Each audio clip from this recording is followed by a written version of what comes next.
अस्सलाम वालेकुम। New Zealand versus Pakistan के दरमियान चौथा टी20 मुकाबला कल यानी 25 अप्रैल को लाहौर के गद्दाफी स्टेडियम में खेला जाएगा। ये मुकाबला इंडियन टाइम के अनुसार रात के 8 बजे शुरू होगा। वही पाकिस्तान टाइम के अनुसार ये मुकाबला रात के 7:30 बजे शुरू हो जाएगा। अगर हम इस सीरीज की बात करें तो पहला मुकाबला बारिश की वजह से रद्द हो गया था। दूसरा मुकाबला पाकिस्तान ने आसानी से जीत लिया था, जहां पर पाकिस्तान के बॉलर्स ने काफी अच्छी गेंदबाजी की थी। मोहम्मद आमिर अब 4 साल के बाद वापस आ रहे थे और उन्होंने काफी अच्छी गेंदबाजी की थी। नसीम शाह ने काफी अच्छी गेंदबाजी की थी और शाहीन शाह अफरीदी ने भी काफी अच्छी गेंदबाजी की थी। और जो न्यूजीलैंड की टीम है उनको 100 से नीचे के स्कोर पे ऑल आउट किया था।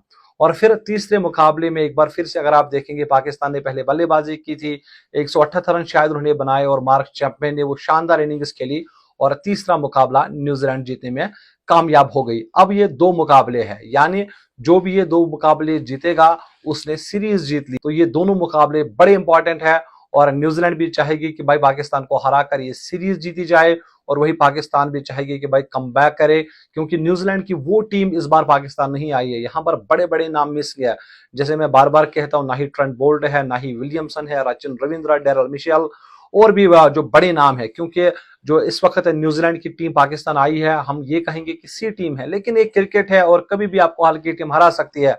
और वही हुआ तीसरे मुकाबले में, जहां पर पाकिस्तान ने बल्लेबाजी में पहले ज्यादा रन नहीं बनाए। यहाँ पे 200-220 रन बनने थे और पाकिस्तान ने सिर्फ 178 रन बनाए और फिर मार्क चैपमैन ने वो शानदार इनिंग्स खेली और पाकिस्तान को वो मैच हराया।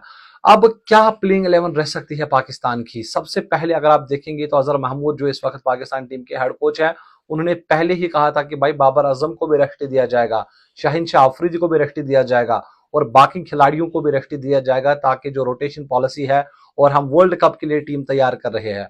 अब मेरा नहीं ख्याल कि आप किसी अच्छे खिलाड़ी को रेस्ट दे सकते हैं, क्योंकि जो सीरीज है वो अभी 1-1 से बराबर है। अगर आप एक आधा मैच और हार जाते हैं तो ये सीरीज आप हार भी सकते हैं। इसलिए मेरा नहीं ख्याल कि ज्यादा कुछ चेंजेस होंगे, लेकिन 3 जो चेंजेस है वो लगभग लगभग तय है। इसमें सबसे जो पहली चेंज है वो फखर जमान है, क्योंकि फखर जमान बड़े मैच का खिलाड़ी है और फखर जमान को अगर आप मौका मिलेगा तो मेरे भाई हर मैच में फखर जमान को परफॉर्म करना पड़ेगा, ताकि जो वर्ल्ड कप टी20 2024 में खेला जाएगा, जो कि भी शायद 40-42 दिन रहे हैं, उसमें अगर फखर जमान को खेलना है तो भाई जो भी मैच फखर जमान को वर्ल्ड कप से पहले मिलेंगे उनमें परफॉर्म करना जरूरी है। अब रिजवान फिलहाल चोटिल हुई है, तो रिजवान की जगह पर फखर जमान आपको खेलता हुआ नजर आएगा। साथ ही साथ अबरार अहमद की जगह पर आपको इमाद वसीम खेलता हुआ नजर आएगा। और आखिर में अगर आप देखेंगे, नसीम या शाहीन शाह अफरीदी, इन दोनों के बदले में, हालांकि मैं तो ये कहूंगा कि शाहीन शाह अफरीदी को शायद जो चौथा मुकाबला होगा उसमें रेस्ट मिलेगा और एक बार फिर से अगर हम देखेंगे तो मोहम्मद आमिर को खेलने का मौका मिलेगा। आमिर यार डिजर्व करते हैं और आमिर को फिलहाल आप ब्रेक नहीं दे सकते, क्योंकि 4 साल के बाद ये खिलाड़ी वापस आया है। जिस तरह से पहली ही मैच में इन्होंने गेंदबाजी की, तो आपको और चांसेस देने पड़ेंगे, आमिर को और खिलाना पड़ेगा, ताकि वर्ल्ड कप से पहले आपको पता चल जाए कि भाई हम आमिर को वर्ल्ड कप खिला रहे हैं। और मेरा नहीं ख्याल कि आमिर के बगैर आप वर्ल्ड कप खेलने के लिए जा भी रहे हैं। आमिर एक बेहतरीन बॉलर है और आमिर, नसीम और शाहीन जब एक साथ जाएंगे तो कहीं ना कहीं आपकी जो बॉलिंग है वो मजबूत हो जाएगी। अब ये 3 चेंज है। अब और एक बात जो मैं करना चाहूंगा ना, जब बाबर आजम ने इससे पिछली वाली सीरीज न्यूजीलैंड के साथ खेली थी तो वो 3 नंबर पर आते थे और वहां पर उनकी काफी अच्छी परफॉर्मेंसेस है। अब इस बार बाबर आजम और सैम अयूब ओपनिंग कर रहे हैं और कल के मैच में भी, यानी जो 21 तारीख को मैच खेला गया था, उसमें भी हमने देखा कि पहला स्टार्ट अच्छा नहीं था और स्ट्राइक रेट का काफी ज्यादा इशू है। तो मेरे ख्याल से बाबर आजम अगर नंबर 3 पे आते हैं, as a big fan of Babar Azam, मैं चाहूंगा कि अगर थोड़ा बहुत अगर फखर जमान को आप खिला रहे हैं, फिर आप फखर जमान चौथी 5वीं नंबर पर बल्लेबाजी करने के लिए आएगा तो फिर कोई मतलब नहीं है।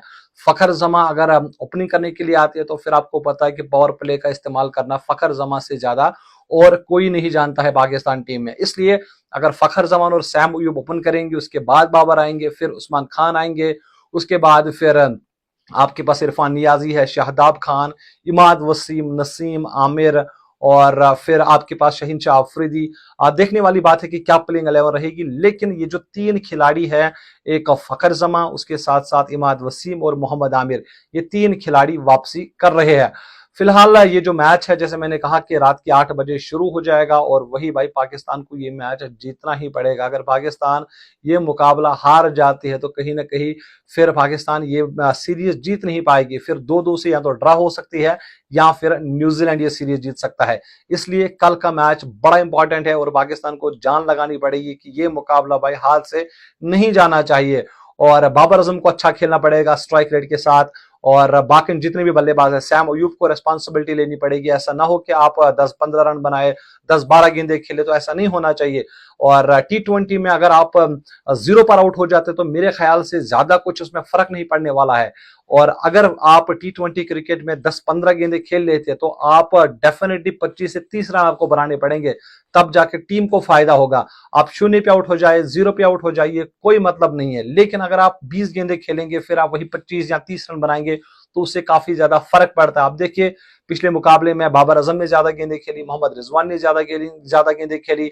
और आखिर में जो इफ्तिकार अहमद है, भाई आप फिनिशर है, आपका काम है कि आप आए और पहले से ही आप तेज तरीन पारी खेलने की कोशिश करें। लेकिन 4 गेंदों पर 2 रन कहीं से भी जस्टिफाइड नहीं है। और आज का T20 क्रिकेट चेंज हो चुका है।